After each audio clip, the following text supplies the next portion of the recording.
में बारिश के कारण लोगों को गर्मी से राहत मिली है। बारिश के बाद जलभराव से आवाजाही में परेशानी हो रही है। द्वारका अंडरपास पर पानी भरने से लोगों को मुश्किलों का सामना करना पड़ रहा है। दिल्ली एयरपोर्ट रोड पर भी जलभराव हुआ। ये कुछ तस्वीरें, बारिश की तस्वीरें, जलभराव की तस्वीरें। दिल्ली एनसीआर समेत हरियाणा के कई जिलों में बारिश के कारण लोगों को गर्मी से राहत जरूर मिली, लेकिन दूसरी तरफ जलभराव से आवाजाही में लोगों को परेशानी का सामना करना पड़ रहा है। द्वारका अंडरपास पर पानी भरने से लोगों की मुश्किलें बढ़ गई हैं। दिल्ली एयरपोर्ट रोड पर भी जल जमाव हुआ।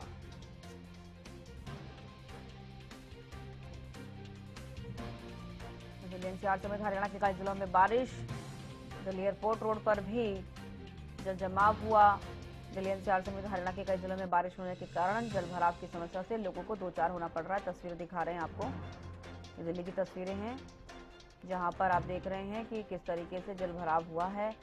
अब आप जो अभी फिलहाल देख रहे हैं, द्वारका अंडरपास पर जल जमाव हो गया है। दिल्ली एयरपोर्ट रोड पर भी जल जमाव हुआ। अंडरपास की तस्वीरें आप देखिए किस तरीके से यहाँ पर जलभराव हो रहा है। साथ ही दिल्ली एयरपोर्ट रोड पर भी जल जमाव की तस्वीरें सामने आई हैं।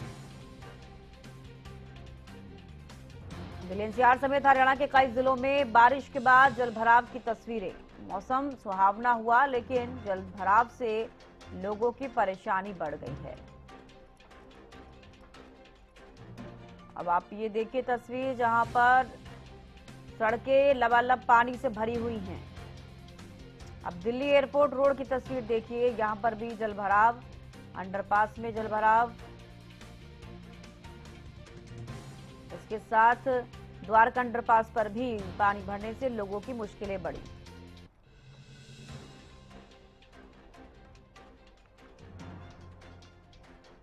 जिस प्रकार से कल देर शाम से ही झमझमाहट वाली वर्षा हो रही है, यानी आज सुबह की भी अगर हम बात करते हैं तो जोरदार वर्षा हुई है, जिस कारण दिल्ली के कई इलाकों में जलभराव की परिस्थिति हो गई। मगर कल शाम से ही मौसम काफी सुहावना है। हालांकि आज सुबह भी जिस प्रकार से रिमझिम वर्षा हुई है, वहीं जोरदार वर्षा भी हुई है, जिस कारण मौसम सुहावना तो हुआ है। मगर वो समय था जब लोग आवाजाही करते हैं, यानी अपने ऑफिस से वापस आ रहे होते हैं, जिस कारण उन्हें परेशानियों का सामना जरूर करना पड़ा है। यानी जलभराव होने की वजह से लंबी ट्रैफिक का सामना करना पड़ा। हालांकि मौसम की अगर बात की जाए तो मौसम जरूर सुहावना है, मगर इसके साथ साथ चिपचिपाहट वाली गर्मी भी साथ आई है। यानी आज पूरे दिन इस प्रकार की चिपचिपाहट वाली गर्मी होगी, मगर ठंडी हवाएं बीच बीच में चल रही है, जिस वजह से लोग राहत की सांस ले पा रहे हैं। वहीं आज शाम तक की भी हम बात करते हैं तो आज शाम होते होते वापस से वर्षा होगी, झिलमिल वर्षा हो सकती है, जोरदार वर्षा भी होती हुई नजर आ सकती है, जिस वजह से लोग इस मौसम का लुत्फ तो उठा ही सकते हैं। मगर एक परेशानी हो जाती है, क्योंकि लगातार दिल्ली सरकार के द्वारा, पीडब्ल्यूडी डिपार्टमेंट के द्वारा निकासी का काम किया जा रहा है, यानी जो पानी जल भराव हो रही है उसे निकाला जा रहा है। मगर चूंकि जिस वक्त वर्षा हो रही होती है उस समय जल भर जाता है। अब अगर आज की भी हम बात करते हैं तो शाम होते होते वर्षा हो सकती है। अगर वर्षा होती है तो वो वही समय होगा जब लोग अपने ऑफिस से वापस घर की तरफ बढ़ रहे होते हैं, तब वापस से लोगों को परेशानियों का सामना करना पड़ सकता है। हालांकि जो शिकायतें पिछले वर्ष आ रही थी जल भराव की, उसमें थोड़ी कमी जरूर आई है, मगर अभी भी कहीं ना कहीं सुधार की आवश्यकता है।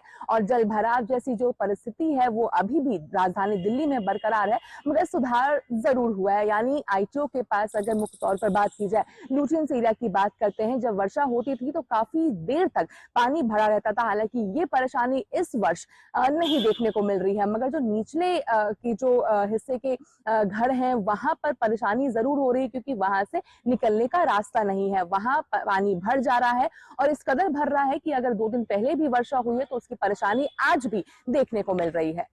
दिल्ली से हरियाणा न्यूज के लिए अपराजिता श्री। राजधानी दिल्ली में जिस प्रकार से कल देर शाम से ही झमझमाहट वाली वर्षा हो रही है, या मौसम विभाग के अनुसार अगले एक सप्ताह तक मानसून की गतिविधियां कमजोर रहेंगी और बरसात नाम मात्र की ही हरियाणा प्रदेश में देखने को मिलेगी। मौसम विभाग का अनुमान है कि अब एक सप्ताह मानसून कमजोर होने की वजह से सितंबर में फिर से मानसून सक्रिय होगी और फिर मानसून की बरसात देखने को मिलेगी। फिलहाल तक हम बात करें तो 19 अगस्त तक हरियाणा प्रदेश में 268 mm बरसात हो चुकी है, जो कहीं न कहीं सामान्य से 14% बरसात कम हुई है। महेंद्रगढ़ जिले में पिछले एक सप्ताह से बरसात नहीं होने से लगातार तापमान में इजाफा देखने को मिल रहा है और 36.5 डिग्री पर अधिकतम तापमान महेंद्रगढ़ जिले का पहुंच गया है।